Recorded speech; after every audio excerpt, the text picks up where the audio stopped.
back-to-back Veana Negasi videos, and so you know that, of course, she's on Unpacking this morning. Now, the introduction of Veana onto the music space, what we all saw was her doing music renditions of other people's songs, so we are like, this lady has a really, really good voice. She's moved on and gone from there. She has her own music. She has her own EP, which we are going to be digesting this morning. And so, yes, you're still tuned in to Culture Daily, and this is Theme Music TV. To those listening via Plus 89.9 FM, hello there. Thanks for tuning in. Stick and stay through to 10 a.m. And so, the very beautiful, sweet voice, talented Veana sits right in front of me with a very beautiful smile. Hi, Veana. Hi. How are you? I was telling you look good. You really good.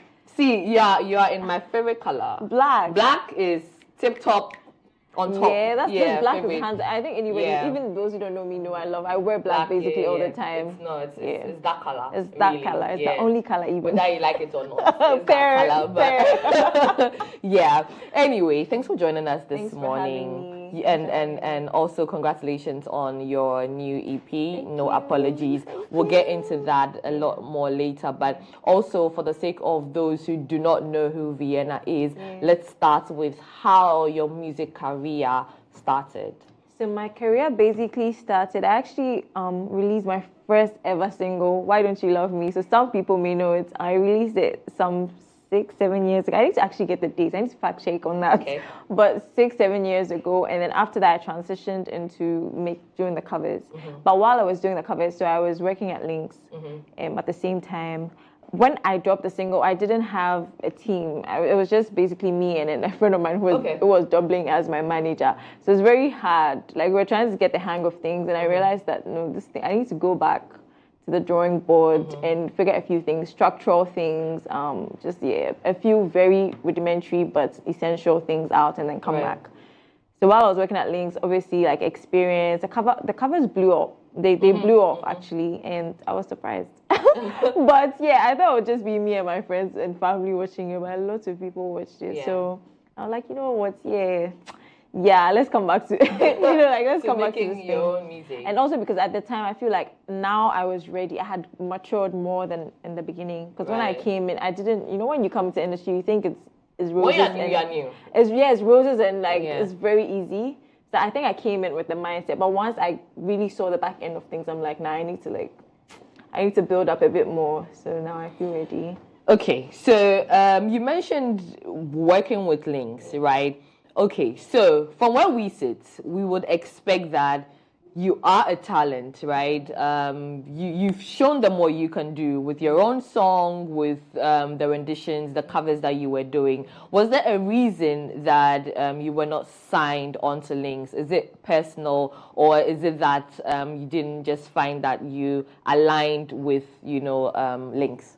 I think it's more of the latter. We didn't really align in terms of vision, in terms of approach. I did on both ends of the spectrum. I think we just didn't see it working out. But we maintained like a good relationship. So when I started, I still had a contract. They were offering label services to me in the beginning. Okay. Yeah, and now I'm slowly doing it by myself with my team as well. Yeah. What informed the decision to go independent? Yeah, it's just, I don't really have a choice at the moment. I think it's more of that. If a label comes along that once we sit down and we look at what's being presented and it suits both parties, we'll sign. I'd love to see that happen. Because I'm saying I'd love to see that happen because I understand that some people want to be on their own. Some people want to do the whole independence thing, right? But also there's the benefit of money, from these labels that add something to the music and to the brand, right? Sarkodie has even said it before that if he was on a label, it won't be the same, right? It'll probably be better and he can even go further with his music and all of that. So I would want to see that for you, right? Let's come to your EP, No Apologies. What that EP speaks to me is someone who has gone through a lot of things and has come out a victor, where you don't care about what anybody says. You are focused on yourself, your brand, your music, your career. You are focused on pushing She's smiling. You're focused on pushing, your brand to that height that you want to see it. Yeah. So tell me everything about the No Apologies EP. I've told you mine from where I sit. Yes, so you tell me as the creator. Yeah, so No Apologies for me is very representative of where I'm at in my life at the moment.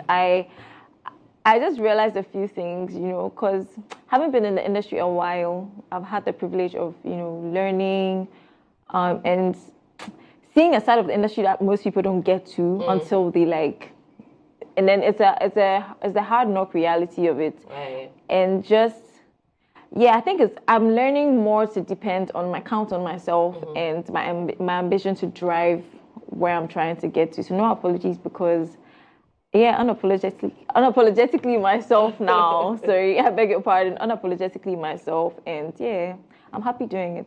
In the beginning, I thought that I would need so and so. I would need this person. I would need a label. It's all these dogmas that make us think that we can't do things sometimes. If you don't have a label, you can't figure it out. Yeah.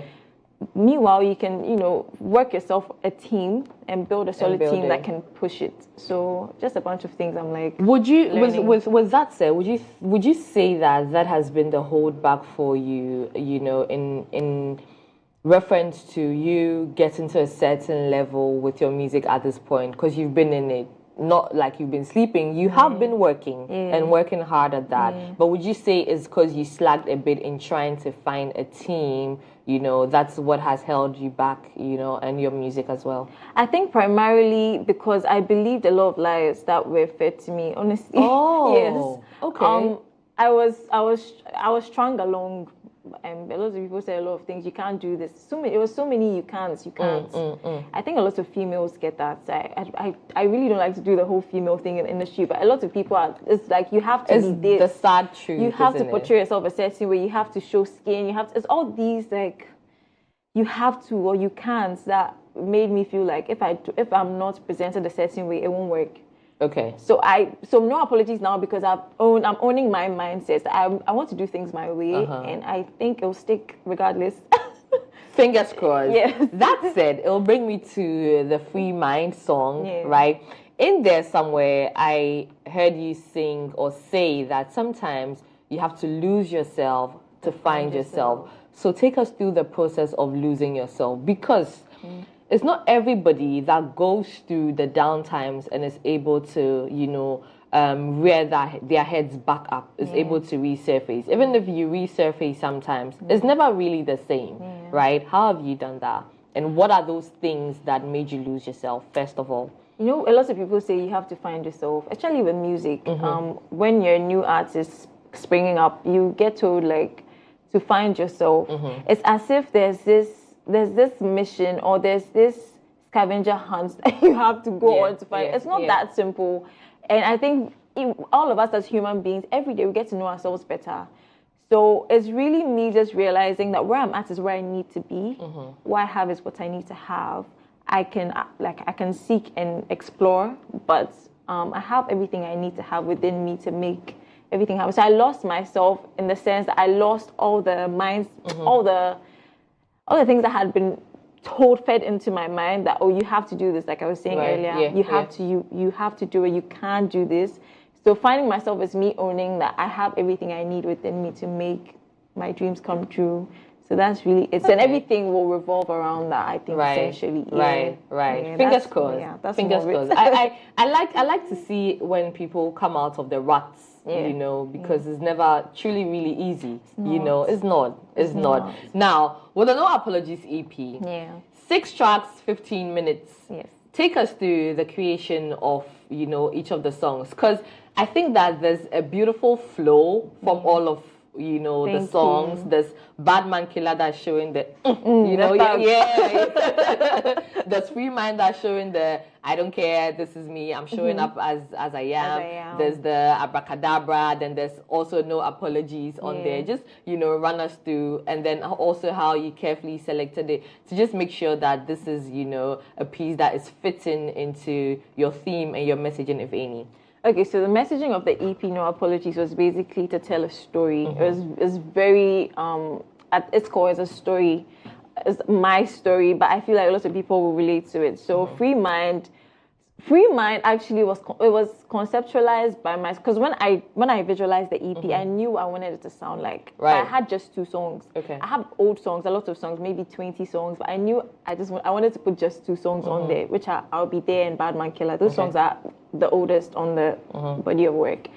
So we needed to get 4 more songs. At the time, we even wanted to do 5, so we were looking for 3 more. We needed to create 3 more songs. Ended up being +1 bonus. Anyway, so yeah, Free Mind being the intro that it is, I wanted to have it like, I wanted somber elements, so like the violin, one of my favorite instruments in life. Right. The violin. Do you play the violin? I don't. I wish. Okay. I wish I did. Hopefully, I wish my one dad day. signed me up at 10 years, so it would be easy. But so I had a violinist friend come in and play the chords, but we had already laid the bass. So I think I'd already done my first verse, and then so we had just the acoustic. Right. Joshua played actually. Joshua the guitar. I don't know if you know him, Joshua Moti. And then I've seen you know him. Yeah, he works with a lot of big artists. And so when we came, we put the violins on it. I did my second verse, and then I did the spoken word bit. Abracadabra we wanted a groovy beat, so like Amapiano. Right. I didn't actually intend to have Amapiano on the EP. I heard the beat and I'm like, nah, let's do something on it. You gravitated towards it, which is okay. You know, and then No Apologies, which is the last track, because I wanted a title track that really sent the message, like fully sent the message of the EP. So No Apologies, I wrote entirely by myself. Because when I went in the studio and Woody was playing the keyboard, the words were flowing out to me. That's the beautiful thing about making music that comes from the heart. I find it's easier. Like it's like you're not faking it. Right. I was really just telling a story. Relate to, I was just telling a story. I didn't then I'll pick up my phone and the words were coming out to me. So this EP came out very beautifully woven. And I like the fact that I was able to collaborate with a bunch of very creative Ghanaian. There are lots of creative people out there. People shouldn't mistake that. Like, people shouldn't think for a second that there aren't creative people in this Ghanaian industry. We can do it. Yeah. We can break all the boundaries. We need resources to do that. So this whole comparison about like Nigeria, we have the talent is here. Can we fill the missing bits? Which primarily I think is financial. Yeah, I think so. Hopefully one day. I mean, we are all hoping to live to see where and when the Ghanaian music industry gets to the point that we want it to get to. You know, I really want to see it get there. Fingers crossed. Fingers crossed. Right. So with that said, telling us about the EP, I also realized that you don't have any features on the EP. Yeah. Is there a reason? Because it's easy to want somebody, to feature on maybe 1 or 2 songs, right? But also that also speaks to me of you wanting to own your story, own the narrative, But yeah, what is your reason for not putting? I've taken the words. You hit the nail right on the head. Okay. You have. So it was because I wanted to tell my story myself. Right. I mean, I could have gotten help doing that because a lot of, like I said, my story isn't different from most of us are going through the same in different ways. But for this EP, as we imagined, even the team was selling, I'm like, and I'm a woman. I don't want the whole narrative of, if not for this person, the song wouldn't have done well. Right. I mean, that wasn't the driving factor anyway. But for me, I wanted to own the message of the EP. And so far, yes. What's the feedback that people love it? People are just curious as to why I didn't put anybody, because I kind of know people in the industry, so I could have gotten a number of people to hop on, which they would gladly do. So that's more of the frequently asked question. But once they listen to it, they're like, you know what? Yeah, makes sense. It's fine. Makes sense. It's okay. Makes sense. Now that we have the originals moving forward, is there any song on there that you'd want to have a feature on? So I really want to. I hear Sarkodie, I'll Be There. Okay. The love song, High Life. Okay. I want like a on it, Huh? Yeah. You know the name, right? No, sorry. Not what's Sarkodie's thing again? I want I want a bit of on that song. Fingers crossed. But all the other songs I can imagine, I can hear someone's voice. It's just that the artist thing. So who knows? Is it difficult working with other artists in Ghana? Would you say there's a difficulty, reaching out to people? Because also there's a conversation of some Ghanaians not fully supporting other people until they see that you've gotten to a certain level, seeing that you've gotten to a certain extent, right? Yeah. Have you faced that difficulty as well in trying to reach out to people to work with? To be fair and to be honest, I haven't done a lot of reaching out. Okay. I have. I don't know if it's because of fear of rejection. I need to talk to my therapist about that. I'm kidding. But I haven't done a lot of reaching out. So I don't know if I'm armed enough with information to like. But I think also because I'm maybe. Yeah, who knows? Let's see. Let me reach out and get turned out. I'll come back to you on that.